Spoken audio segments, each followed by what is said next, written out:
At 15 years old, yet a coach looked him in the eyes and said something that should have ended everything. You're too robotic.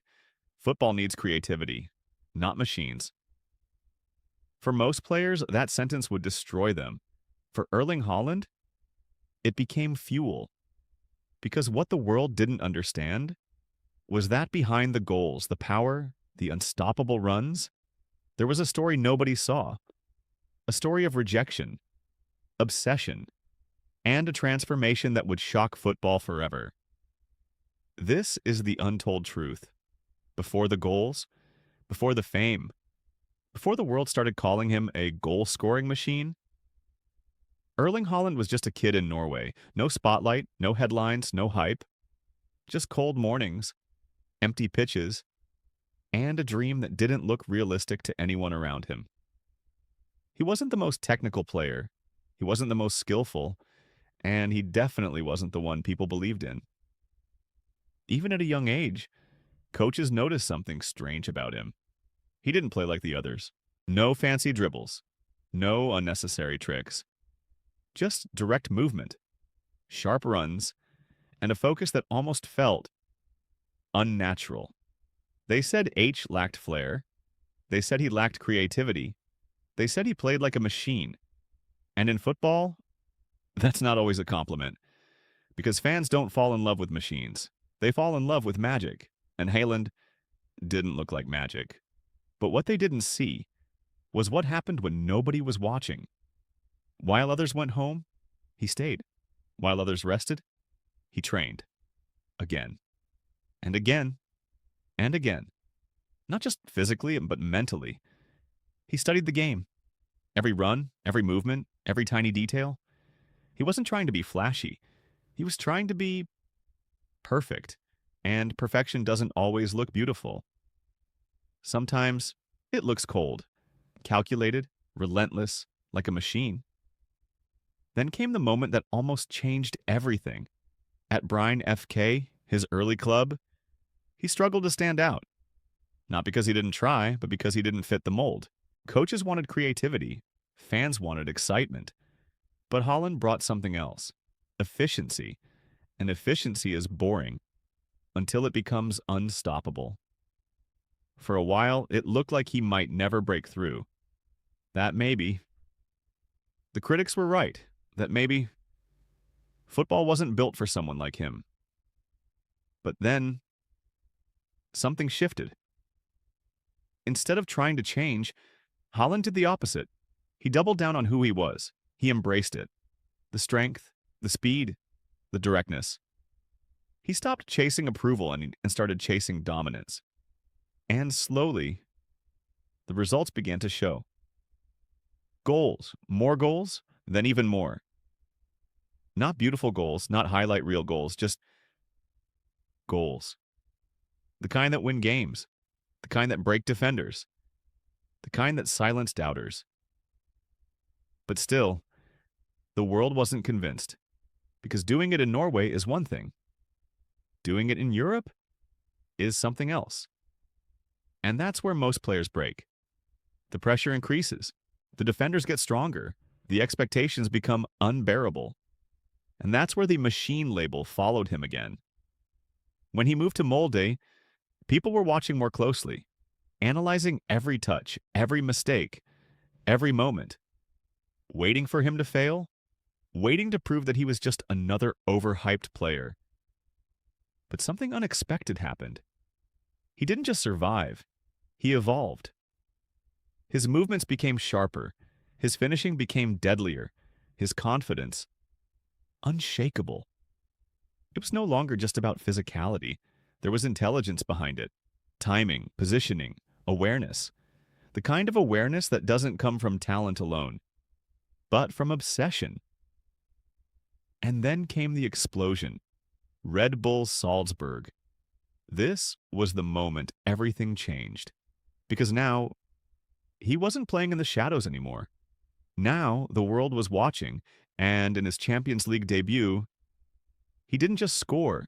He announced himself, a hat trick on the biggest stage, against real competition, in front of the entire world. Suddenly, The machine wasn't boring anymore. It was terrifying. Defenders didn't know how to stop him. Too fast, too strong, too clinical. And the scariest part? He made it look easy. Like he wasn't even trying, like it was programmed. That's when the narrative changed. People stopped asking if he was good enough and started asking something else. What is he? But success brings something else. Pressure, expectation, and doubt in a different form. Because now, it wasn't about proving people wrong. It was about proving that he could stay at the top. And that's where most players fall. When he moved to Borussia Dortmund, the spotlight got even bigger. Bigger stadiums, bigger defenders, bigger pressure. And for a moment, people wondered if this was where it would end. Because football history is full of players who shine briefly and disappear just as quickly. But Haaland didn't slow down. He accelerated. Goals came faster. Records started breaking. Defenders looked helpless, and suddenly, the same people who called him just a machine started calling him something else, a phenomenon. But behind the goals, there was still something nobody fully understood. Because Haaland wasn't chasing fame. He wasn't chasing attention. He was chasing something deeper. Control, perfection, dominance.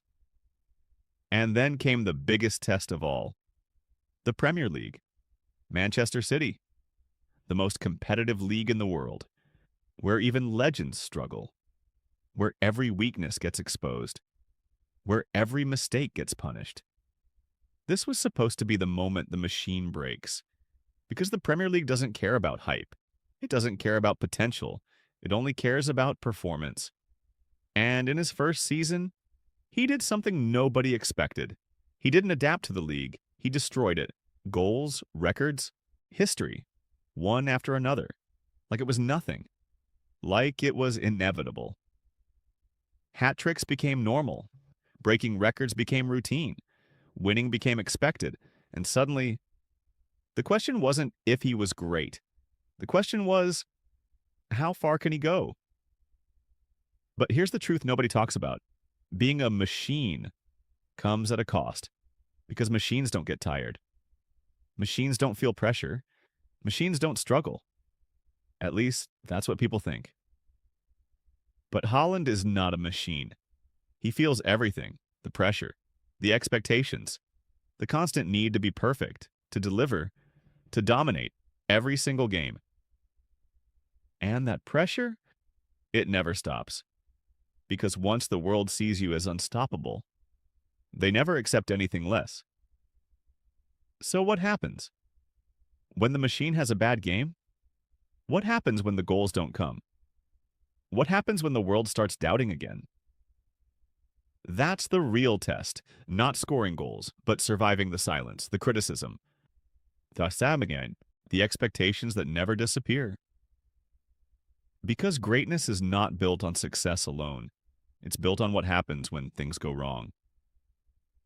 And that's what makes Haaland different. He doesn't panic. He doesn't react. He resets, like a system, like a process, like a machine.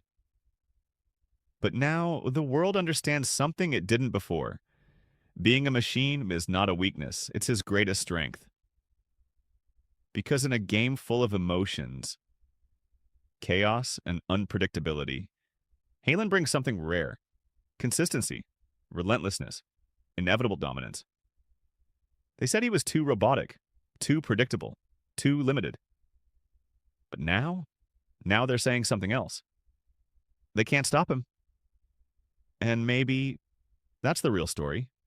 Not that he proved people wrong, but that he proved something deeper. That you don't have to fit the mold. You don't have to be flashy. You don't have to be loved. Sometimes, all you need is to be unstoppable. Because in the end, as in the same thing they laughed at, the same thing they doubted, the same thing they called a weakness, became the reason he took over football.